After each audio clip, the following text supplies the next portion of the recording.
Hello festival goers of the internet, I'm the Festival Finesser, and in today's video, we're going to be talking about a festival I have not previously spoken about on the channel before, and that is Global Dance Festival going down July 23rd and 24th in Colorado, so don't go anywhere because after the intro, we're going to be looking at this lineup and learning a bit more about this festival. Let's get it. Can I get a year?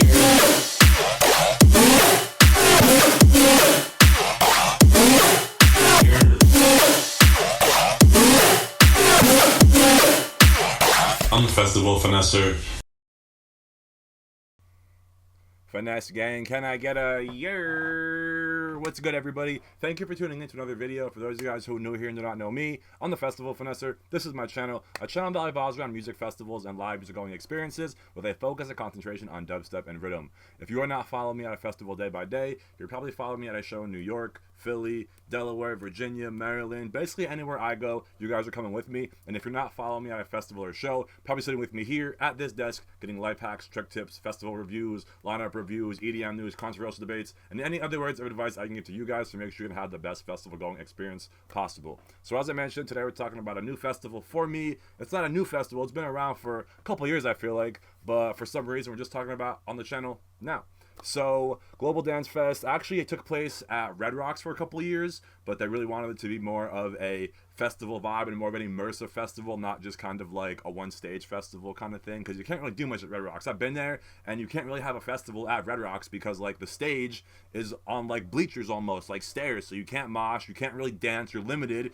It's probably a hazard, honestly, if you're a little lit. So it definitely was a good idea on them to move it to a new ground, and now it goes down on Empower Field at Mile High. I have no idea what that is or where that is, but it looks kind of like a stadium. Empower Field, maybe that is actually a stadium, and I'm pretty sure it's kind of like one of those parking lot vibe festivals. I'm looking at the website right now, if you guys couldn't tell. But the one thing that I thought was really cool that stood out is, like, in their experience kind of tab, they have a food truck marketplace. So it's literally like a whole vendor village of food trucks, which sounds fucking sick. But other than that, it doesn't really seem like there's too many things that it has to offer.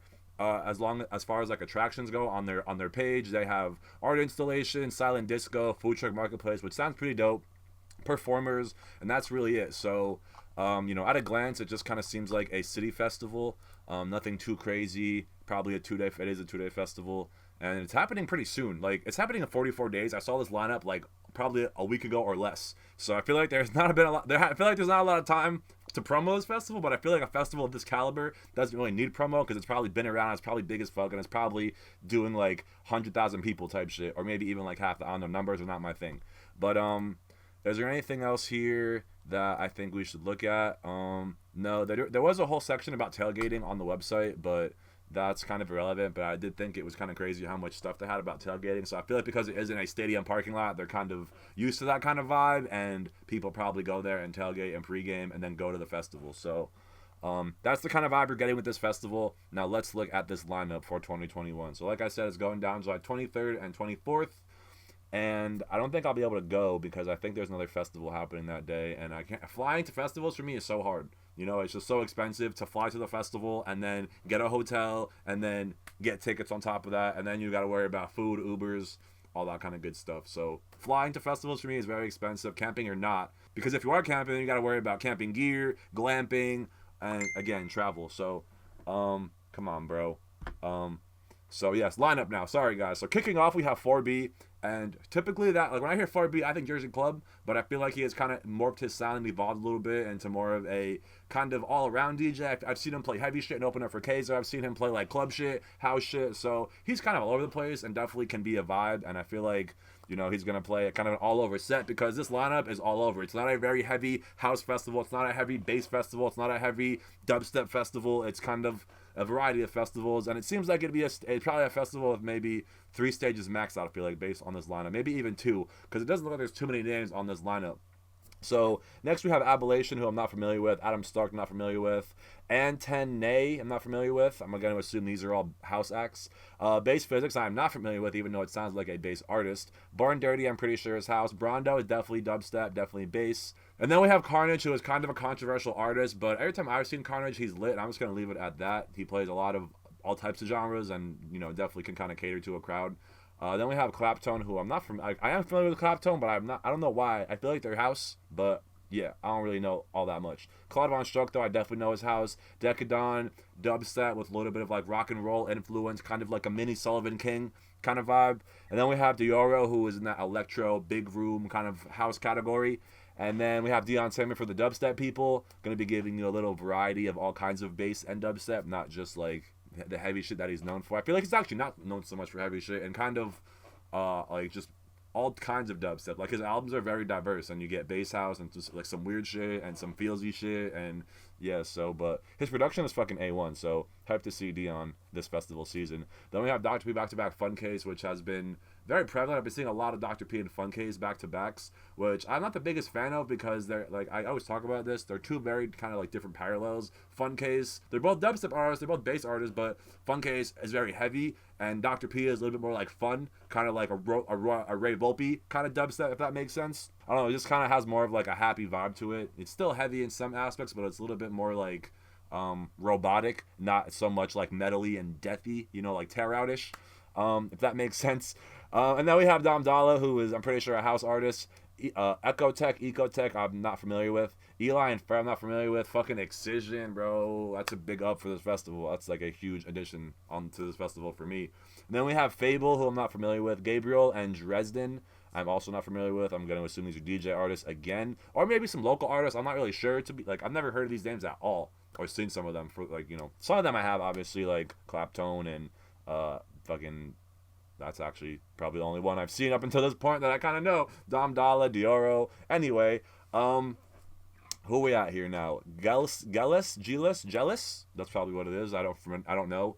And then we have Getter, bro. And that is a big addition to this lineup because I have not seen Getter on any festival lineups this year yet. And I feel like that's what I look for in lineups nowadays. Is I'm not looking for the Riot 10, the Sullivan King, the Excision, like I am, but I want to see those underground dudes that you don't see as much anymore. Like Getter, perfect example, and like Versa at Forbidden Kingdom, and like I don't know, but I just want to see more underground in the scene on big festivals like this because like I'm getting tired of seeing all the same fucking artists. You know, like there are some way more, not more talented, but just as talented artists in the underground that are getting no spotlight and no fame. And Excision is putting a lot of them on, but they're not on this festival. You know, they're probably going to be on Lost Lands and shit. Or, yeah. After Ghetto, we have Green Velvet, a house legend. Then we have a Griffin DJ set, who I'm pretty sure usually does, you know, anyone who does DJ set usually also does a live set. So Griffin, I would kind of imagine, is going to be more like feelsy stuff. But probably also in like a DJ. I also feel like when a live artist does a DJ set, it's a little bit more like diverse and kind of a little bit of everything and kind of all over the place. And then we have this shit, bro. I saw this when I was looking at the website. Elenium, back-to-back Said the Sky, back-to-back Dabbin, and that's probably going to be a set full of tears, bro. Like, that is the... When I think of, like, that Elenium sound, that, like, cry bang feels, those are the three artists I think of. Elenium, Dabbin, and Said the Sky. They all have that vibe, and that is going to be... If you're into that stuff, or that set is going to be crazy, honestly. But me, that's not my vibe. That's a little too soft for me, a little too feelsy, a little too melodic. And, yeah, I know... All those artists can probably throw down. I know Lennon can throw down some heavy shit, but like overall, the vibe that they give off in their brand is not heavy.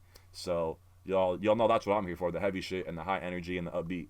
So then we have John Martin, John Summit, Cascade, Kaiva. None of these are dubstep artists, but you know we'll mention Cascade as an OG. I don't know John Summit or John Martin. Chiral and Banco, I'm not familiar with. Last Heroes I've heard of, but I'm not familiar with. Lucid is going to be giving you some bass. Not exactly sure what kind of bass. It could be kind of some like Wakan style bass, I feel like. That's probably the closest thing I could label it to. I don't know if he's necessarily a Wakan artist, but Lucid, those are the kind of vibes that I think of when I see his name. Then we have Immersive, same kind of vibe, that like weird... I feel like Immersive is a little bit of a heavier experimental bass artist. Same thing with Lucid too, but there are some experimental bass artists who are more chill and some who are a little bit more heavy, kind of in that, like that Liquid Stranger category, I feel like.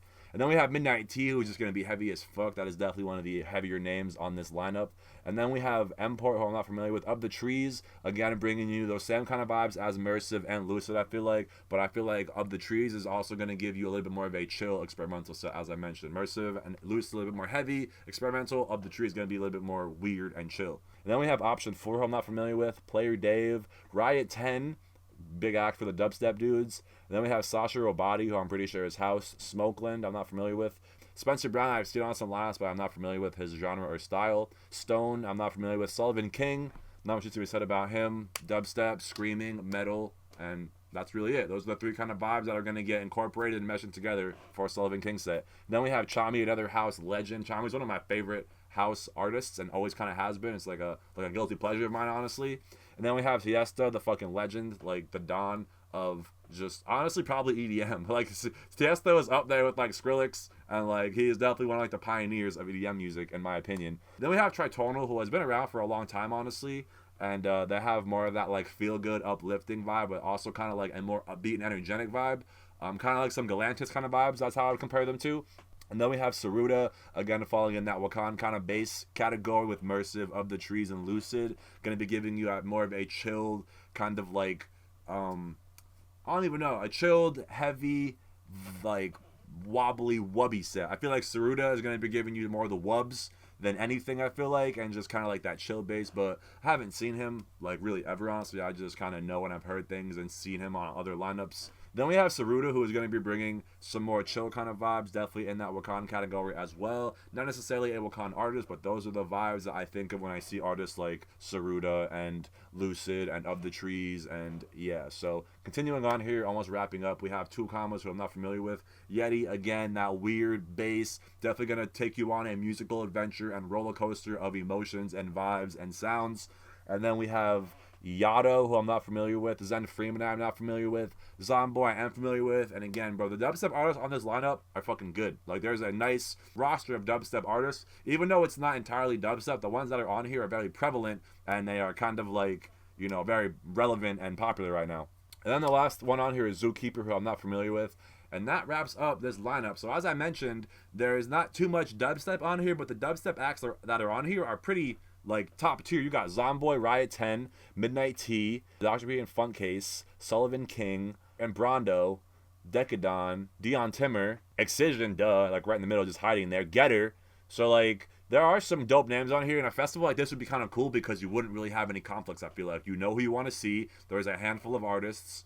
The only con I can kind of see is like because there's lack of artists, they might be split up on certain days. So you might have one really stacked day, and one day you're like, damn, bro, I really don't want to even see anybody on this day. Or it's going to be like 5 artists on this day and 5 artists on that day, and then you still have 4 hours the rest of your day to kind of like figure what you want to do and who you want to see, which is, I'm kind of down for that, honestly, because I like going to festivals, and you've heard me say this before if you've been watching, that aren't heavy hitting all day. I like festivals that you can have a break and just chill and kind of enjoy the scenery and the people and make new friends and just kind of wander and see what the festival has to offer more than just the music. That's one of my biggest tips of advice, is just explore the festival and go beyond the music. You know, come for the music but stay for the vibe. That's kind of one of my little mottos from back in the day. So that concludes this video and this festival.